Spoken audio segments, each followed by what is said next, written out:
À quoi sert le corosol? Bien que nous puissions tirer profit de toute la plante, c'est-à-dire de ses feuilles, ses fruits, ses fleurs, ses racines, ses tiges ou son écorce, la plupart des propriétés médicinales du corosol se trouvent dans ses feuilles. Le corosol est une plante poussant dans les Caraïbes en Amérique centrale et du Sud. Apprenez-en plus sur les propriétés nutritives et salutaires de cette plante sauvage, originaire du Pérou.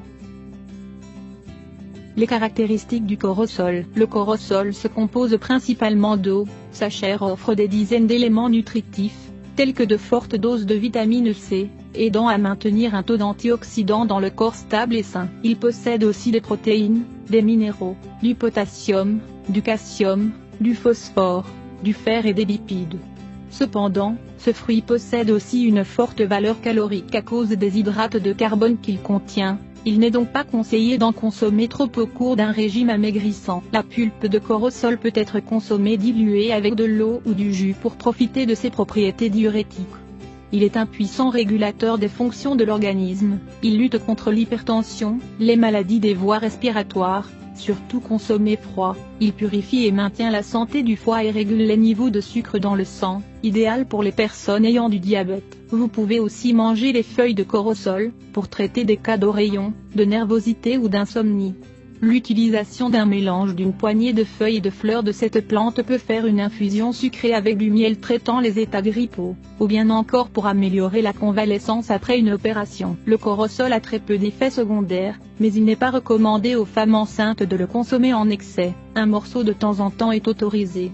Vous pouvez prendre la plante entière, c'est-à-dire les feuilles, fruits, fleurs, tiges, racines et l'écorce, avec tout médicament. Le morceau avec le plus de pouvoir nutritif sont les feuilles. En Amérique, elles sont consommées comme un thé ou en smoothie. La pulpe est utilisée pour faire des smoothies, des jus de fruits, de la crème glacée et des desserts. Le goût est délicieux et sucré. Les autres noms de ce fruit sont catuche, catoche, mazazamba, chachimon, graviola, uana brésilien, sapote, araticu accent aigu, tout dépend langue ancestrale ou de la région où il est cultivé. De même, son nom scientifique est Annona muricata. Les usages médicinaux du corosol. Les graines en poudre sont utilisées en tant que répulsifs d'insectes lorsqu'elles sont étalées sur la peau. L'eau des feuilles est également indiquée pour éliminer les poux et les lentes en l'appliquant sur le cuir chevelu. Vous pouvez faire un smoothie avec 3 feuilles corosol et une tasse d'eau et boire à jeun pendant une semaine pour améliorer les symptômes de la chimiothérapie ou des médicaments très forts. Le fruit du corosol, lorsqu'il est consommé encore vert, est bon contre la jaunisse, une maladie qui affecte la couleur de la peau, tournant jaunâtre. Il faut juste le couper en 3 morceaux, retirer les graines et mélanger. À filtrer et à consommer sucré avec du miel, car à ce stade le goût est un peu amer. Faire un thé avec les feuilles de cette plante peut prévenir les hémorragies internes. La liste complète des propriétés médicinales de goyave.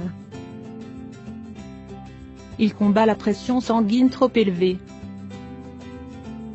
Il sert pour traiter l'asthme, une maladie caractérisée par une obstruction de la respiration. Il empêche les cellules cancéreuses de se reproduire. Il réduit l'augmentation du sucre dans le sang, diabète. Il lutte contre les troubles hépatiques. Il a la capacité de réduire les tumeurs, les tissus anormaux qui produisent une augmentation de volume. C'est un excellent insecticide, il aide à éliminer les insectes tels que les moustiques. C'est un merveilleux anti-amibien, c'est-à-dire qu'il lutte contre les parasites tels que les acariens. C'est un expectorant, il aide à traiter toutes sortes de maladies liées au système respiratoire, y compris la bronchite ou l'asthme. Il est vasodilatateur grâce à ses feuilles qui empêchent une mauvaise circulation. Les feuilles sont de puissants sédatifs, utilisés pour calmer les nerfs et le stress et mieux dormir. C'est un antipaludique, il lutte contre les symptômes de cette maladie, caractérisée par de la fièvre, des maux de tête et des muscles.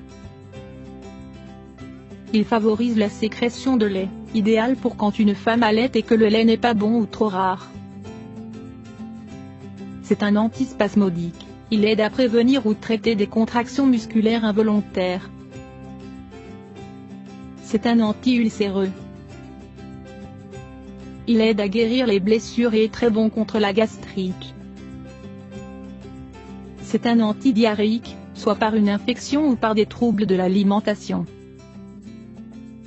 Les effets secondaires du corosol. Comme c'est un antimicrobien, s'il est consommé à des doses élevées, il peut modifier la flore intestinale et provoquer une constipation ou une diarrhée. Il est nécessaire de consommer ce fruit avec modération, à commencer par une dose minimale, puis augmenter chaque jour ou chaque semaine. À son tour, par son action vasodilatatrice et hypotensive, il n'est pas indiqué chez les personnes qui ont des problèmes de cœur ou sanguin. Idem chez les femmes enceintes, mais il est bon après l'accouchement pour avoir assez de lait.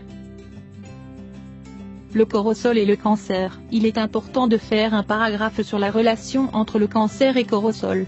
En effet, diverses recherches ont démontré un lien entre l'écorce, les feuilles, les racines et les fruits de cette plante et son action sur les cellules de l'organisme. Cette plante ferait donc partie de la famille des alicaments anti-cancer.